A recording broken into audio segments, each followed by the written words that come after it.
Today I'm going to be reviewing the G2 Pilot G2.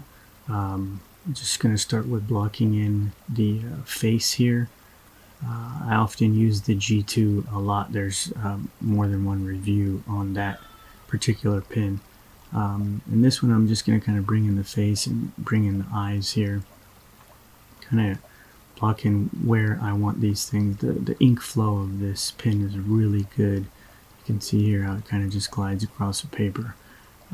This paper, I believe this one's 180 gram, very smooth paper. I'll have the link to that paper below, but it's good to work with the Pilot G210. Thick lines, I mean fairly thick. It's good to just kind of bring in there the lines and all the work, the line work.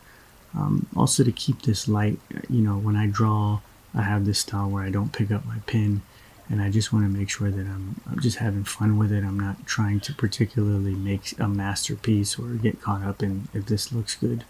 I want my artwork and the time that I'm doing the work to be therapeutic. But there goes the lips. You can see how the pen just kind of filled that right in. The jawbone is coming in, and you see how my fingers are gripped high on top of the pen. This is for me to just kind of flow with where I want the ink to go. When I get more into detail, I start to bring my fingers closer to the pen, so that allows me to get a little bit more control of the line work. I'm going to bring in this hair now, kind of come in and out of the line work and create depth, and then just basically continue to do the line work. Really kind of choppy lines, just paint happy little lines, have fun with it. Bring in the fluidity of that line work. And you probably know by now who this is. This is Guile from Street Fighter. Kind of just bringing down the features. I was going to do a whole series on the Street Fighter stuff. I think I got to Ryu, and then stuff happened. I started drawing other stuff. Here the pilot pen, you can see how I'm just kind of blocking in the work and where things are going to go, kind of visualizing where the bones and the structure are at in his body. Guile has this like bigger frame, so it's something that I want to make sure that I capture, where his upper body's really big, his shoulders.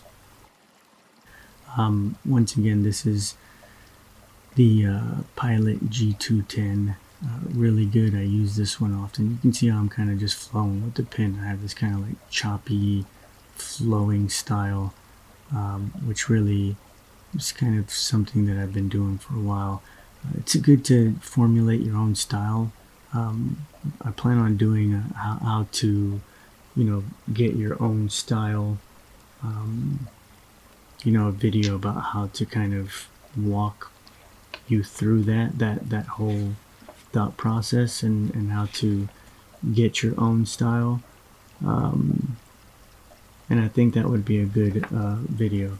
Okay, so here I'm just blocking in more of the art. Now in this drawing, usually when I do the pilot on this paper, I'll come back with a water brush pen, and then kind of pull out the blacks and start gradients on that. So it's going to create this really cool look of shading inside of the piece of artwork, when it's not necessarily something that I'm taking too much time on. Here we're about 8 minutes in the artwork, and you can already see the drawings formulated and the pieces are there. So here, just remember, now I'm in the middle of the pen. You see how now I'm getting more into the detail of the nose, and my fingers have come closer to the pen. This is where for me in particular, I want to have my hands up. I flow a lot more with the pen. Once I get more into detail and finer stuff, I start to pull in that pen so it's a lot closer. And this just basically allows me to have more control of that detail and where things are going to go. So here I'm going to keep on blocking in and continue drawing. and I'm going to get in art mode bit. If I get quiet, it's because I'm in art mode. Blocking in where the darks are going to be, because I know I'm going to do a water brush later, and then also hiding mess up. Like I've completely messed up his whole lip in that side, so I'm just going to color it all black and hide that, and turn that mistake into something. And this is the benefit of just like, hey, I'm just drawing. I'm gonna just let this flow, draw these happy little lines, be happy with it, light with it, and just know that as you draw, each drawing will make you better. That one drawing isn't gonna make you the master. I also colored in that dark, the cheek, and trying to figure out what I'm gonna do with this. Now I've kind of made the decision that one side of him is going to be a lot darker than the other, and that will kind of help with the flow of it. So I'm going to kind of fast forward here into the artwork. You can see that I'm still drawing in the lines, coming in with the pen, darkening the sides. I'm coming with the shoulder now, and darkening all the other parts of the art, and just kind of making sure that I know where things go. Coming in with his arm, blocking in where everything is going to go, structurally putting it in. G2 is good, really good with that flow, and it helps with just allowing the fluidity of the pen to move. Once again, blocking in more of the ink, more of the color, putting in the hand, flowing in the other hand, and then just kind of looking at where the other pieces are going to go to put in the shade. Darkening that one side again, his shoulder, and then darkening where the shade is going to be. That G2 pin is really good for that. Then putting in the chain, he's kind of holding that dog tag in his hand. I got that part from a reference drawing. It was like a cool little guile drawing I saw where he was holding that. So darkening everything. It's kind of a sloppy darkening. I'm not trying to take a lot of time in where I'm darkening, even underneath the arm.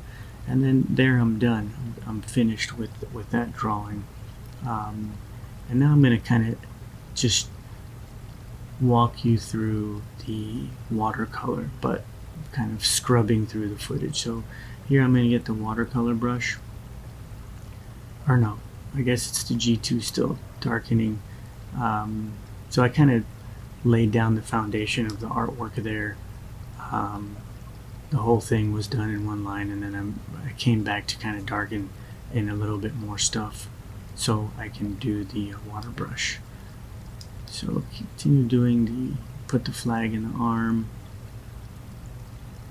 And now I'm going to do the water brush. Now with the water brush technique, what I'm doing is I'm taking the water brush and touching the dark sides that have a lot of ink, and I'm allowing the water to pull that ink away from that dark spot, and then I clean the brush.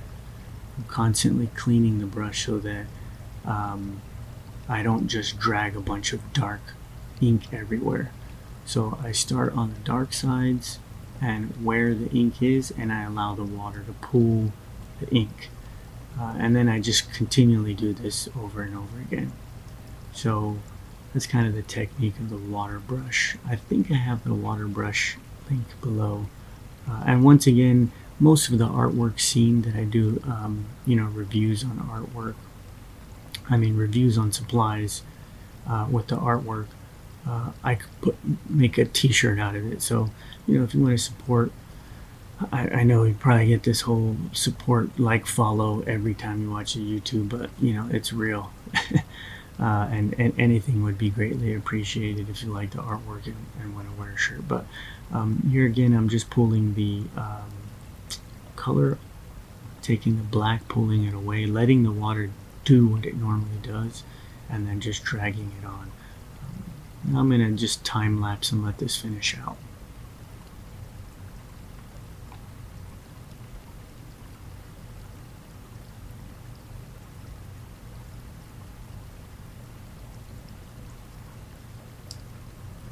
And there it is. Thank you so much. I just added some, I pulled the ink from the sides of him to get that kind of cloudy feel. Basically just touched the lines and dragged the ink back and then pulled it down. So yeah, any other pieces of artwork you want me to create, what characters and supplies, just comment below and let me know if these videos help. Y'all, thank you for your time, and y'all have a blessed day.